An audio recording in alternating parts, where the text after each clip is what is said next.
మన లైఫ్ లో ఏమైనా అత్యంత ముఖ్యమో అవన్నీ ఇన్షూర్ చేస్తున్న ఈ లోకంలో ఈ లవ్ ని ఇన్షూర్ చేయడానికి ఏదైనా దారి ఉందేదా? ఇప్పుడు దారి ఉంది. Love insurance company. ఎవరితో కలిస్తే నైస్, ఎవరితో కలిస్తే నాయిస్ అని నా యాప్ కనుకొని చెప్తుంది. ఎందుకంటే నా యాప్ దేవుడు లాంటిది. లైక్ వల్ల నేను హ్యాపీగా లేనని ఒక్కడు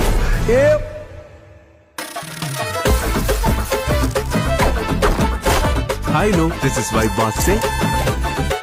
మన లైక్ వాయిస్ అయిందే సార్. లవ్ ఇన్సూరెన్స్ కంపెనీ మిమ్మల్ని ప్రేమతో ఆహ్వానిస్తోంది. ఆయన లైక్ లోనే లేరండి సార్. సార్, నేను పచ్చని ప్రపంచం నుంచి వస్తున్నాను. ఓ యా ఆ స్టూపిడ్ ప్లేస్ నుంచి వస్తున్నారా మీరు? ఇది పచ్చని ప్రపంచం. చరవాణి, సామాజిక మాధ్యమాల తాకిడి వల్ల ప్రశాంతతను, తమ ఉనికినే కోల్పోయిన వారి కోసం ఏర్పడిన ఒక స్వచ్ఛంద చెరసాల.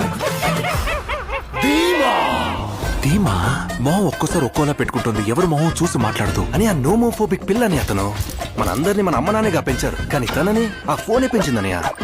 ఒక లైక్, ఒక షేర్ రావడం అంటే ఎంత కష్టమైన పని తెలుసా? ధీమా, నేను నిన్నెప్పుడు హ్యాపీగా చూస్తూ ఉండాలి. దానికోసం నేను ఏమైనా చేస్తాను.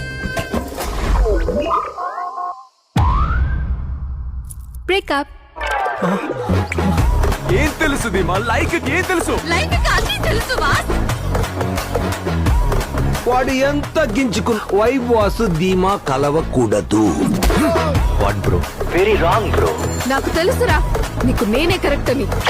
తన లైన్ లో పెట్టే ముందు నిన్ను లేపేస్తాను. నువ్వు బాగా ప్రాక్టీస్ చేస్తే నన్ను ఇలా లేపేయగలవు, కానీ ధీమా దగ్గర నుంచి నన్ను లేపాడు నీ వల్ల కాదు. జాలీ ప్రభు. మా అన్నని టచ్ చేయాలంటే ముందు నన్ను టచ్ చేయాలరా. లవ్ మాత్రమే ఉంటే సరిపోదు వాస్. నన్ను వదిలే. వద్దంటే వదిలి వెళ్ళిపోవచ్చు కదా వాస్. వెళ్ళిపో. ఏంటి? ఇంతకు ముందు కులం కోసం ఒప్పుకోలేదు, జాతకం కోసం ఒప్పుకోలేదు, ఇంట్లో వాళ్ళు ఒప్పుకోలేదు, ఊళ్ళో వాళ్ళు ఒప్పుకోలేదు, చుట్టాలు ఒప్పుకోలేదు, ఫ్రెండ్స్ ఒప్పుకోలేదు, అమ్మ ఒప్పుకోలేదు, అబ్బ ఒప్పుకోలేదు అని బ్రేకప్ చెప్పేవాళ్ళు ఇప్పుడు యాప్ ఒప్పుకోలేదు అని బ్రేకప్ చెప్తున్నారా? ఏంటి డిజైన్ గా ఆలోచిస్తున్నారా ఎలా బ్రేకప్ చెప్పాలని? మింగే అంటావా? ఒక హార్ట్ చేయగలిగేది ఏ యాప్ చెయ్యలేదు అని నేను నీకు ప్రూవ్ చేస్తాను. రే ఇది కరెక్ట్ కాదురా.